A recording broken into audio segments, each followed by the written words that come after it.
Hello everyone! This is Dragon Videos and welcome to another video for Romance Month. And this time around, let's go to the movies. So whenever it comes to certain movie watching, and if we have a particular film we want to watch on a holiday, especially Valentine's Day, I guess we can make some certain exceptions. And it also depends on what sort of movie represents the concept of romance. So, for this list, I'm going to go over some of the top 5 best films to watch on Valentine's Day. Now, I'm going to base these on the circumstances, the plot, as well as just keep in mind of how much value they have in general. Remember, these are just my opinions alone, and you don't have to agree with everything on here, but please just be respectful about that. So without further ado, let's begin.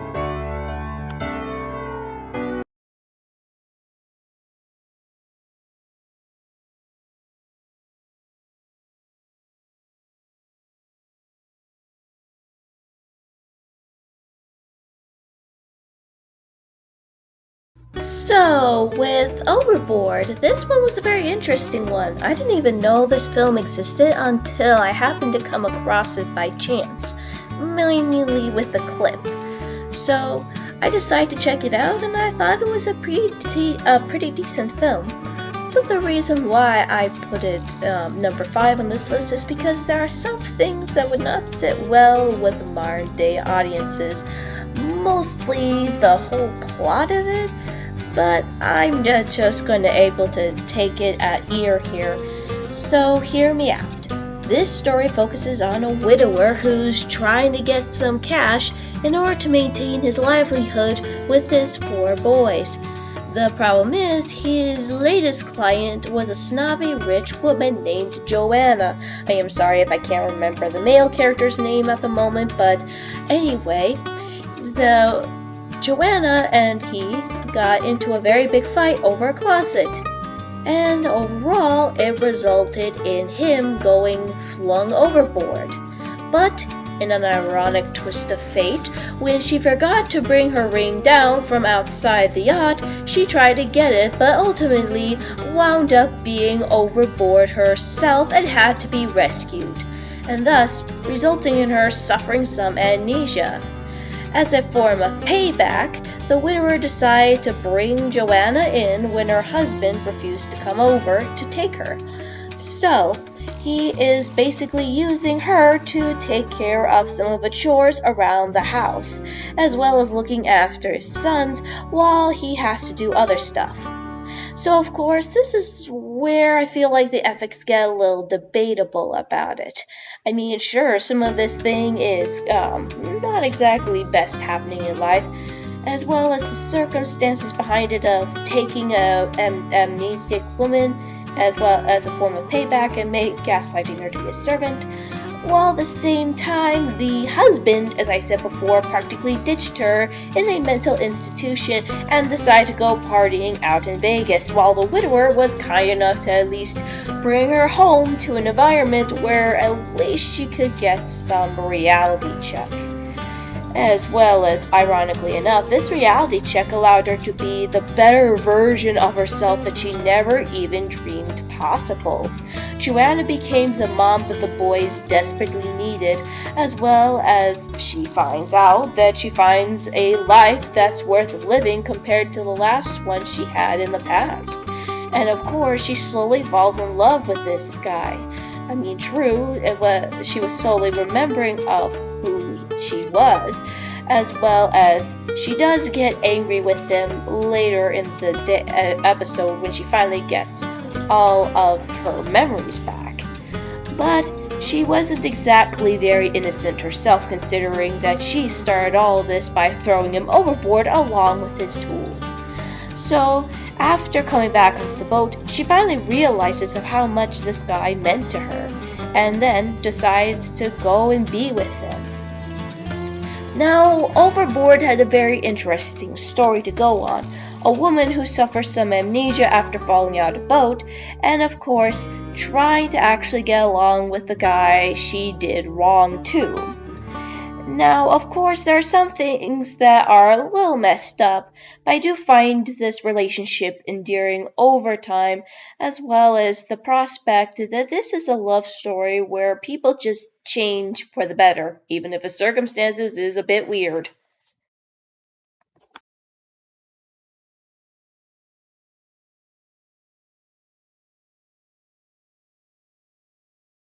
Now, we always have to make tough choices in our life, whether it's because we want to go to a certain college or we just want to have a nice relationship. In this case, with for love or money, it's basically choosing the love of your life over materialistic things such as money. And this is a tough thing that Doug Ireland, Michael J. Fox's character, had to deal with throughout the entire film. So here's the thing about Doug Ireland. He loves his job and works as the concierge. He does everything he can to make everything comfortable for the people who stay at the hotel, even make sure that all the employees get their fair share of treatment, no matter how old they are. And of course, he's doing everything by the book diligently as possible in order to obtain his dream of one day owning a hotel and making it his own. And of course, it's a slow and steady game for him, but one that he is willing to take and willing to play fair for. Until one fateful day, a customer actually wanted him to play babysitter with his girlfriend. And the thing is, this customer is married. He's rich, so much to Doug's chagrin, he decides to go with this whole scheme and does a little bit of manipulation along the way. It's not as bad as the one in Overboard, but along the way, Doug Ireland does develop feelings for the girl that he was supposed to babysit, and this girl develops feelings for him too. Now, a lot of us would, and again, I put this further up on the list because there are still some concepts that probably make us sigh with frustration, namely with a little bit of manipulation, but in the end, Doug does the right thing and chooses love over money, and in some ways, in forms of karma, he is able to get the hotel that he's always wanted.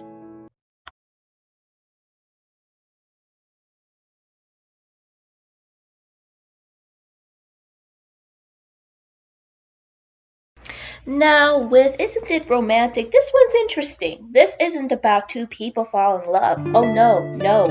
This is actually Rebel Wilson's character having to deal with very personal issues. So, for some of you who probably want a Valentine's Day film that isn't too lovey-dovey, but just pokes fun at the romantic comedy, which I'm pretty sure most of you want to do, especially the old ones, this film is an ideal concept. It's a practical parody of all the romantic comedies fit into one film. So it focuses on the main character, Rebel Wilson's character, having to deal with this strange occurrence after she hit her head while being mugged. And the thing is, she suffers from self-confidence and has issues opening up to people, namely because of the low body image that her mother inflicted on her. Since then, she's been very cynical of how rom-coms are, and of course, we get every single cliche in the book in this film. So yeah, this is a pretty fun and interesting film where you get to see a lot of the tropes you'd commonly see in these plots, in romantic comedies, especially ones in Netflix. However, this one takes a very interesting step. The thing is, with Rebel Wilson, this wasn't a question of her finding the right guy by the end of the day. Actually, this film actually talks about self-love, the kind of thing that we need by the end of the day. I mean, there's nothing wrong with loving other people, but loving yourself in a non-narcissistic way is a good way to go in terms of living your life. You don't feel like you're sold out or constantly in need of that craving attention. So, of course, what makes sense, that would put number 3, Isn't It Romantic, on this list.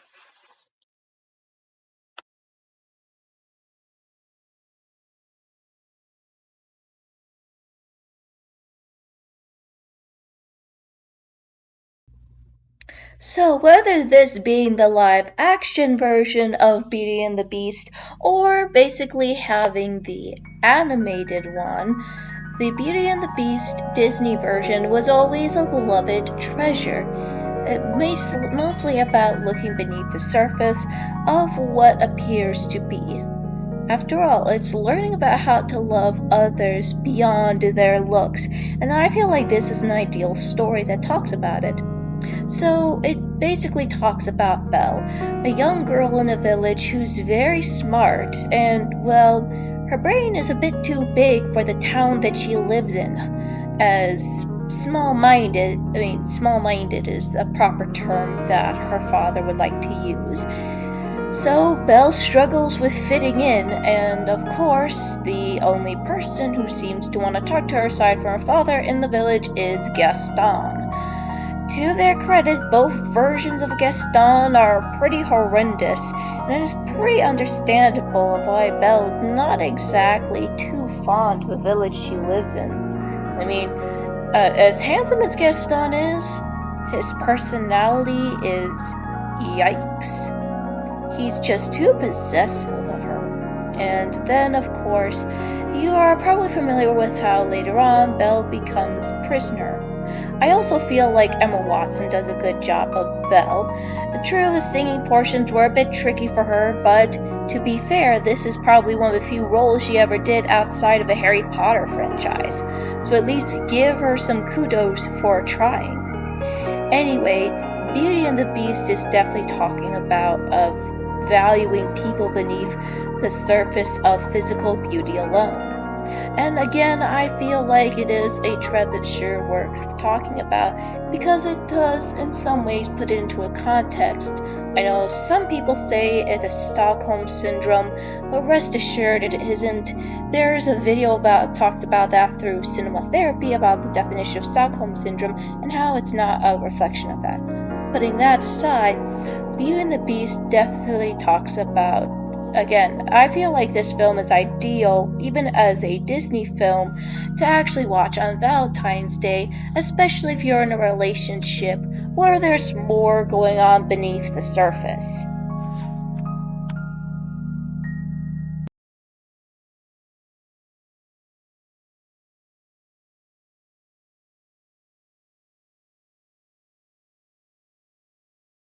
So, marriage is a very tricky thing. It involves a lot of commitment for your partner on both ends, through in sickness and in health.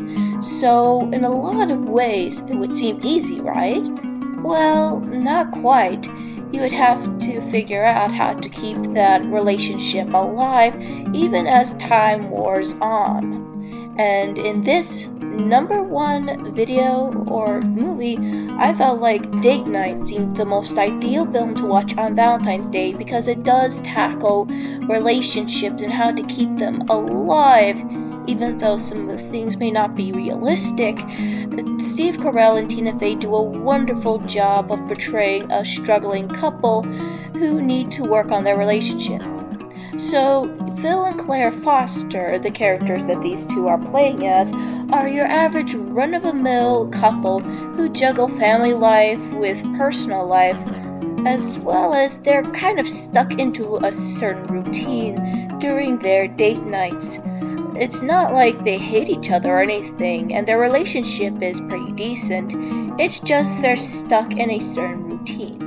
So when they decide to do a few changes, they are suddenly thrust into police corruption, mob, as well as basically a struggle for their own survival.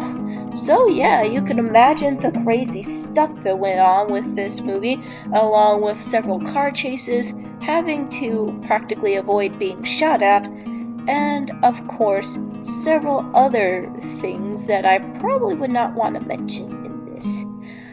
So, the only way they were able to get out of the situation was a help from Claire's old client named Holbrook, who specializes in black ops and many surveillance and technology stuff, as well as creating a special way of exposing a corrupted lawyer.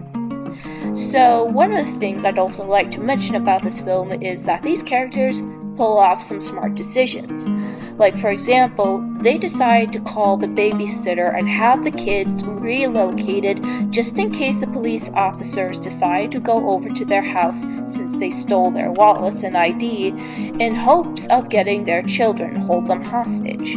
As well as they decided to try to figure out what is going on and how to get out of the situation. Not many couples would even think of that. So, a lot of ways, they definitely complement each other well.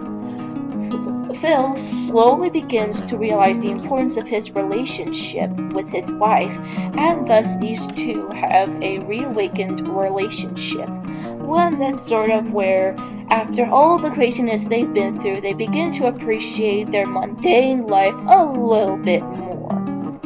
So, in a lot of ways, Date Night is one of the best films to actually watch for Valentine's Day because even though love is eternal, you do need to figure out how to keep that love alive as well as make sure that you respect your partner.